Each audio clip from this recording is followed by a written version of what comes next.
Pirmais uzdevums ir tāda spēka pārbaude, bišķietiņu. Tie, kas man kādreiz ir dzirdējuši iepriekšējās dzīvēs, zina, ka viena no pamatprasmēm biznesā ir prasme pārdot. Prasme pārdot ir pamats, saražot tikai nāk pēc tam, izņemot unikālas lietas. Jā, bet tā pamatā viena no pamatprasmēm ir pārdošanas prasme. Lūk, no tādas pārdošanas prasmēm mums arī būs treniņš tagad. Jums ir komandas, tāpat tās skaitīsim rezultātu uz galviņu. Salīdzinošo rezultātu uz galviņu, tad visas ir komandas rezultāti saskaitām kopā un izdalām tātad uz 3 vai uz 2 uz gadījumā. Uzdevums sekojošs. Stunda laika. Edvards te jau bija atvēris šo brīnišķīgo paciņu vaļā. Sērkociņi, katram bloks ar 10 kastītēm, ejam uz ielām pārdodam. Jā, cīnamies par absolūto finansiālo rezultātu. Viss ļoti vienkārši.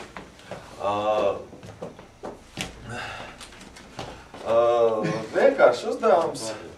Jā, tad viena sērkociņas vairumtirdzniecības cena, mazumtirdzniecības maksimā ir apmēram 3 centīmi, ja kāds nejauši iet uz nervesinē dārgie sērkociņi pa 5 centīmiem, Viki droši vien lētuts pa 2 centīmiem, ejam uz ielas pārdodam.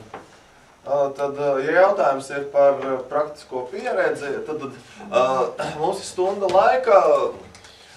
Stundas laikā, ja mēs pārdodam 10 sērkociņu kastītes, aizējam uz veikalu, nopērkam vēl, pārdodam tālāk. Ja mēs gribam, protams, mēs varam nopirkt nevis sērkociņus ietirgotās naudas vietā, bet, nezinu, arbūzes, pārdot arbūzes, tas, ko mēs šeit mēram, ir nopelnītā nauda. Jā, tad mēs nekontrolēsim šī brīdī, vai jūs nepieliksiet piečuku no savas naudas klāt, un ieteikums to ir nedarīt. Ja jūs gribat zināt kaut kādus benchmarking rādītājus, super. Vienmēr ir svarīgi sevi salīdzināt. Tad vidējais rādītājs, ko jaunietis stundas laikā spēj izdarīt, ir no 10 sērkociņiem, kas maksā 20 centīmus. Mazāk pa 3 latiem neviens parasti neatnes uz šeieni. Maksimālais rādītājs, kas ir bijis stundas laikā, ir bijis 25 lati par sērkociņiem. Lūk, līdz ar to tiesa gan meitenei un tiesa gan tuvāk Rīgas centram. Meitenes daudz par sērkociņiem. Nevienmēr samētātas fantāzija var projicēt uz visu apkārtējo vidu. Lūk, tad vai skaidrs uzdevums? Vēl uzdevums ir individuāls. Jā, jūs, protams, varat, kāpēc? Tāpēc, ka kas ir pats grūtākais? Pats grūtākais mūsu latviešu mentalitātei pieiet klāt nepazīstamam cilvēkam.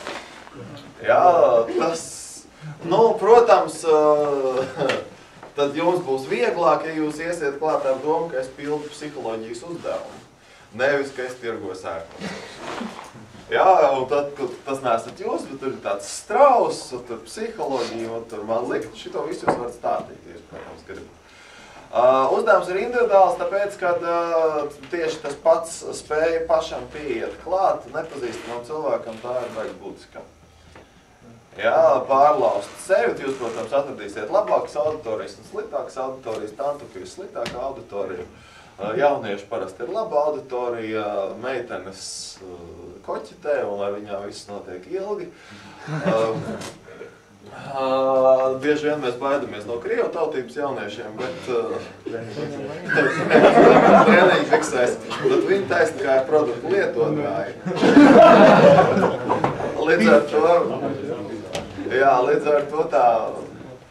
Līdz ar to tas mans ieteikums ir iet katram individuāli, te ir tas iemesls, ja jūs iesiet pa 2, jūs laiku zaudēt vienkārši. Mēs cīnamies par naudu šeit, un tad tu ej 1 vai 2, tad transakciju kvalitāte no tā nemaina.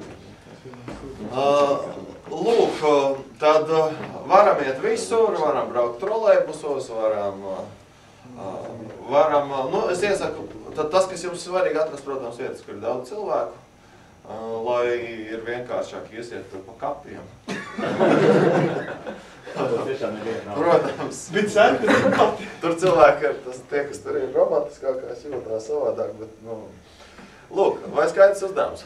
Laikrāms. Laikrāms tā ir sekojoši 11.19. Edvards. Drīkst pajautāt vēl jautājumu. Jā. Kādas stratēģijas var izmantot, ko ieteiksi? Kādas stratēģijas? Nezinu, kā lai pārdot. Man nav problēma uzrunāt cilvēku, bet ko lai es viņam saku, ja viņš teiks, sarkociņu kastīti taču maksā 3 centīmus, var nopirkt veiklā, kāpēc man pirkt no tevis, ko man darīt? Nu, to jūs arī atklāsiet. Ko teikt, tas, kas jums ir jāsaprot, ka jūs nepārdodat sērkociņus. Ja jūs šiem cilvēkam pārdodat kaut ko principiāli citu kā sērkociņu, tā ir saruna ar jums. Tā ir iespēja palīdzēt.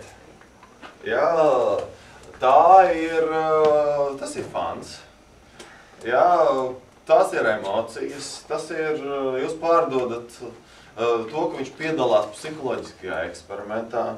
Ja, tad tas ir jebkas cits, tā vērtība ir daudz augstāka, līdz ar to tā naudiņa var būt daudz augstāka nekā 3 centīmi. Ja, lūk, tad tas, kas ir svarīgi, jūs atcerieties, kāds pasūtīs. Jūs varētu pasūtīt pietiekoši daudz cilvēku. Ja, tad tā, ka mūs pasūta, principā tas ir normāli. Es gan esiet uzmanīgi, ka tā mērķa auditorijām. Tur tantes 50 gadu vecumā ir tas visgrūtākais. Grūtākais. Tad visu laiku mainām stratēģiju, kamēr atrodam kaut ko, kas strādā. Tad gan mērķa auditorijas ziņā, gan arī pieejas ziņā. Tur viena no strādājušām stratēģijām ir apstādināt cilvēku. Labdien! Mēs piedalāmies psiholoģiskajā eksperimentā. Mums ir jāpārdod sērkociņi, nopērciet lūdzu.